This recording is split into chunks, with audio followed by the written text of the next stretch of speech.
been experiencing gravity for a long time, and many scientists have investigated it. Probably the first person to discover gravity was not Sir Isaac Newton.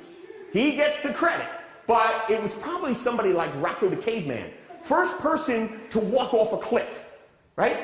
Some dude walking along one day, walks off a cliff, ah! Everyone's watching, whoa, look at Rocco!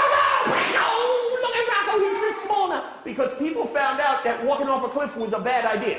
And they didn't do that after that, all right? Because gravity would pull him down. But actually, it was a little bit before Isaac Newton, about 60, 70 years before Isaac Newton, that another scientist did a serious investigation of gravity. His name? Galileo. How many people have heard of Galileo? Now, Galileo was an awesome dude because before Galileo, they really didn't have a lot of scientists. They had what we call philosophers. Now, philosophers have a really easy job. You know what they do? They think of stuff. That's it. You sit around all day thinking of stuff. You could be right, you could be wrong, nobody cares. You think of stuff, all right? But scientists, they not only think of stuff, but then they got to check it out. They have to do an experiment to prove that they're right or wrong. Well, Galileo was a true scientist because he did experiments. And one day, he's asking people about gravity. He had been doing some experiments with gravity.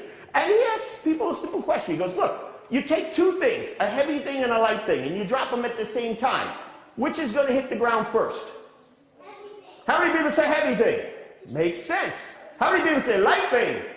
Also makes sense, because if you're throwing something at somebody, you can throw a light thing faster than a heavy thing, and heavy things, you know, if you drop it on your foot, they fall really fast, like, ah! Right?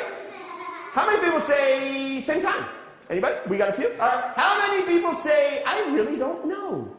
Ah, well, if you don't know, what do? You do it, you try it out. So, Galileo goes up to the top of the tallest building he can find, which happened to be the Leaning Tower of Pisa. He worked in Italy at the university there, and he's hanging out the top window, and he's got with him not a kickball and handball. Dude's got cannonballs in his hands, right? So he's got this big iron cannonball and this little wooden cannonball, and everybody's looking up and saying, yo, Galileo, what are you doing up there? And he goes, I'm going to test gravity. It's like, you want to throw cannonballs at us? And it's like, no, get out of the way. So he lets the balls go, and of course they hit exactly the same time. And everybody goes, what's the trick? And he goes, no trick.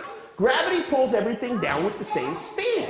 So everybody's like, whoa, how cool is that? Now I can go back to eating a lot of pasta. I don't have to worry about being light anymore.